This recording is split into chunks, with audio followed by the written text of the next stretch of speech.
चला तर मित्रांनो, पाहूया निबंध माझी आई.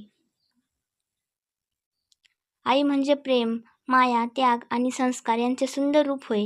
प्रत्येकाच्या जीवनात आईला खूप महत्त्वाचे स्थान असते. माझी आई माझ्यासाठी देवासारखी आहे.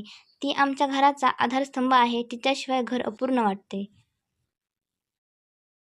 माझी आई खूप कष्टाळू आणि प्रेमळ आहे.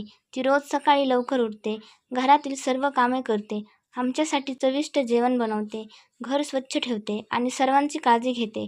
ती कधीही थकत नाही. दिवसभर काम करूनही तिच्या चेहऱ्यावर नेहमी हसू असते. माझी आई मला चांगल्या सवयी शिकवते. ती मला वेळेवर अभ्यास करायला सांगते, मोठ्यांचा आदर करावा, खरे बोलावे, स्वच्छ राहावे आणि सर्वांशी प्रेमाने वागावे असे ती नेहमी सांगते. माझ्या चुका झाल्या तर ती मला समजावते आणि योग्य मार्ग दाखवते. मी आजारी पडलो तर आई माझी खूप सेवा करते. ती माझी काळजी घेते आणि मला धीर देते.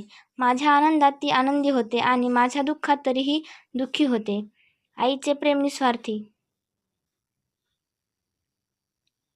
माझी आई माझी पहिली गुरु आहे. तिच्याकडून मला जीवनातील अनेक गोष्टी शिकायला मिळतात.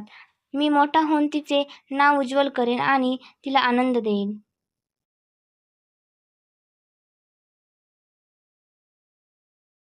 खरोखरच आई ही देवाची सुंदर देणगी आहे. मला माझी आई खूप प्रिय आहे. असेच नवनवीन व्हिडिओ पाहण्यासाठी चॅनलला सबस्क्राईब करा.